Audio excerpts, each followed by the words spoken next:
Қайырлы күн, қымбатты менің көрермендерім, сіздермен Сарыағаш тәттілері. Біз сіздермен бүгінгі бағдарламада осындай жүгеріні қалай банкіге жабуды көрсететін боламын.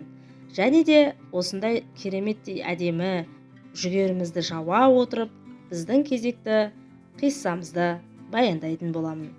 Бүгінгі қиссамыздың тақырыбы Шайхы Бұрхының хикаялары. Ертеде бір перзентке зар болған шал мен кемпір Мұсаға келіп арыз айтты. Сен Алланың пайғамбарысың, бізге Алладан бір перзент сұрап алып бер, деді. Мұса көңілдерін қимай, жарайды, деді. Мұса Тұр тауына шығып Аллаға арызын жеткізді. Ұлық Алла, лаухы махфузда тағдыр тағдасы олар ұрпақсыз өтеді деп жазылған.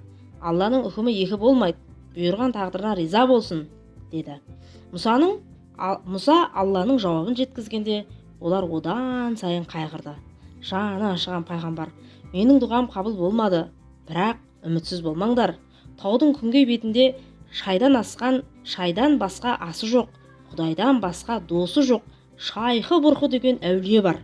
Бәлкім, соның дұғасы қабыл болар, деп жұбатты. Шал мен кемпір әулиені іздеп тауға шықса, күркенің ішінде бір тақуа отыр екен. Келген себептерін білген соң, Шайхы Бұрхы, соған бола маған келдіңдер ме? Деді де дұға жасап, Алладан бала сұрады. Алла Мұсаға берген жауабын тағы да қайталады. Бұрхы Құдайға өкпелеп, бала бермесең, сенімен дос болмаймын. Сені ешқашан есіме де алмаймын, деп кетуге жиналды. Сол кезде Алладан, досым, бер қара, неше бала керек? Деген жұмсақ әуез келді. Қос бейбақ, бізге бір бала да жетеді, деп жылап жіберді. Сонда Бұрхы, ақыры келдіңдер, енді Алладан молынан сұраңдар, деді де Құдайға 5 ұл 5 қыз бересің, деді. Алла, бердім, деді. Шал мен кемпір 10 балалы болды. Бұл оқиға Мұсаның көңіліне келді. Ол, пайғамбар, мен сұрағанда бермедің, әулиеге неге бердің?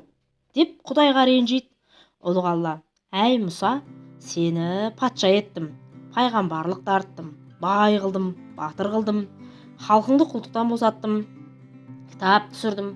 Ал Шайхы Бұрхыда мұның бірі де жоқ. Жалғыз байлығы Құдай менен айырылса, оның несі қалады? Деп жұбатыпты. Бірде ұлық Алла Шайхы Бұрхыдан, әй досым, екеуміздің қайсымыз күштіміз? Деп сұрады. Досы ойланбастан, әрине мен күштімін, деді. Қалайша сен менен күшті боласың? Деді Алла. Сонда Шайхы Бұрхы, уа Алла, сенің әке-шешең, ұл қызың, аға інің, туыс бауырың жоқ, жалғыз Құдайсың. Ал мен жүрек көзім ашылған әулиемін. Оған қоса құдіретті Алладай досым бар. Сенің осындай жолдасың бар ма? Дегенде Алла оған риза болыпты. Шайхы Бұрхыдан біреу, неге кейбір адамдар ақ көңіл, мейірімді болады, ал енді біреулері көре алмас, күншіл келеді, деп сұрады.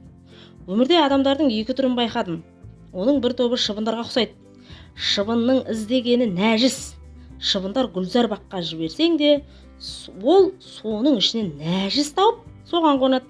Сасық иістен ләззат алады. Оның мұрны жұпар иіс сезбейді. Адамдардың екінші тобы бал арасы сияқты. Бал арасы кез келген жерден гүл іздейді. Мысалы, мал қораның шетіне бір тал гүл қойып, араны жіберсеңіз, ол міндетті түрде гүлді табады. Ақ жүрек адамдар бал арасы секілді жақсылыққа құмар болады. Олар кез келген ортада Алланың хикметін көреді. Мал құмар, көңілі соқыр надандар шыбынға ұқсап, өсек аяңға үйір болып, кісілердің ұсақ түйек кемшіліктерін жиып теріп жүреді.